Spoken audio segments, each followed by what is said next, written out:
Allah wa ala alihi wa sahbihi wa la hawla wa la quwwata illa billah. Amma ba'd. Saya hormati para alim ulama, para habaib.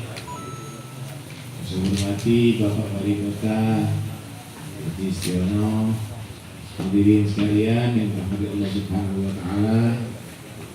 Langsung ditembak ini sama Bapak Alim untuk berikan ceramah. Yang jelas, majelis zikir ini adalah majelis yang sangat besar pahalanya, karena zikir kepada Allah inti daripada ibadah. Wala dzikrullahi akbar. Intinya ibadah itu zikir. Ada orang sholat tapi hatinya lupa kepada Allah Subhanahu wa taala, maka sholatnya adalah kosong jadinya. Baca Quran tapi hanya sekedar lafaz yang ada, tapi pikirannya mikir yang lainnya, kosong jadinya.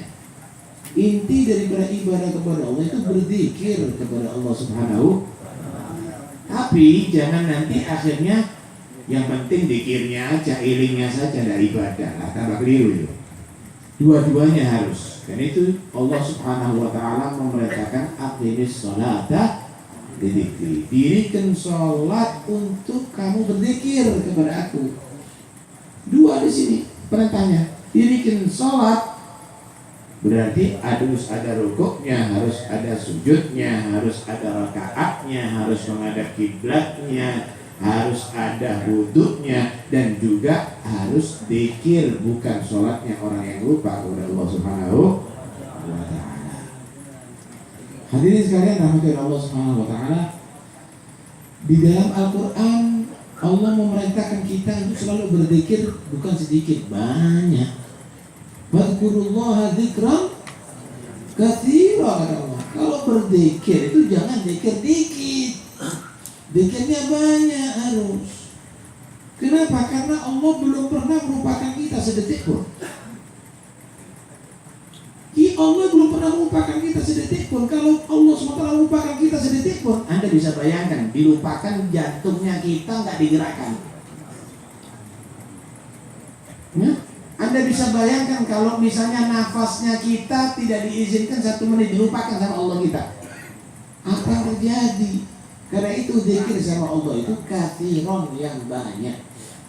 Orang-orang yang beriman kalau sudah berzikir kepada Allah, hatinya jadi tenteram. Disifatkan dalam Al-Quran, alladzina amanu wa tatma'innu qulubuhum bi dzikrillah. Orang-orang beriman tadi itu tenteram hatinya dengan berzikir kepada Allah. Ala bi dzikrillah tatma'innul qulub. Kalau orang sekarang dia nyatakan koro, kalau kepingin tenang nyanyi aja, masuk aja ke karaoke, koro. Buktinya mereka nggak tenang-tenang. Kalau mau tenang, tinggalkan itu semuanya, kosongkan hati buat zikir kepada Allah Subhanahu wa taala. Itu pusat daripada ketenangan jiwa. Ala bizikrillah tatmainnul qulub. Lain halnya orang munafik. Nih, beda orang mukmin dengan orang munafik. Kalau orang munafik tadi itu gelisah kalau zikir.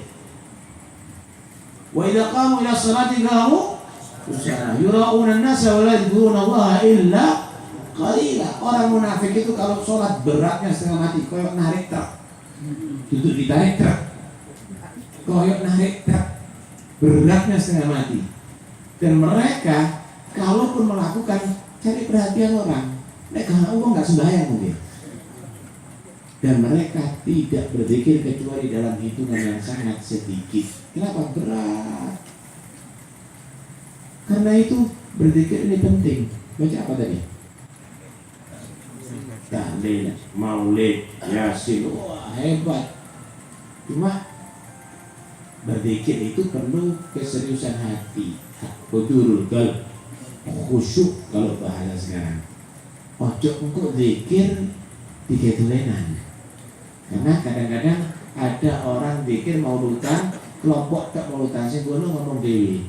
Gledek, ngomongnya mau partai tadi. Kau diceritain Nabi ngomong partai. Menang mau diinik kau nih. Sing khusus selawat yang Kanjeng Nabi Muhammad SAW. Yang di maulutan gono rokokan. Sholat apa yang Kanjeng Nabi Muhammad SAW? Artinya, maksudnya dari situasi dan kondisi. Tahu upacara nggak? Upacara coba rokok online. Gak ditepirin kok Nabi Komandan. Yang serius loh. Kalau zikir yang serius. Kalau sholawat yang serius. Mari ngono, wis entekno sak pabrike ya ngurus. Nah, kita harus bisa mengkondisikan diri. Baru di situ ada nilai zikirnya kita. Baru ada pengaruh nanti dalam terangnya hati kita. Jadi sekalian rahmatin Allah SWT, karena itu penting sekali. Apalagi berzikir kepada Allah di tempat yang kuat. Ini panggung kuat ini. Pak Wali Kota ini dia tadi itu ngurusi Pasuruan ono DKDKB Pak Gembang Gerut GDK ini bagus, insya Allah jadi sebab tenang Pak, insya Allah jadi sebab tenang. Karena itu bagi saya Dikir insya Allah akan membantu Pak Wali untuk bisa menenangkan pikirannya dan bisa mengatur Pasuruan dengan sebaik mungkin sesuai dengan yang diridhoi oleh Allah Subhanahu wa Ta'ala. Mudah-mudahan insya Allah kita semuanya menjadi orang-orang yang beruntung dunia sampai akhirat. Wassalamualaikum warahmatullahi wabarakatuh.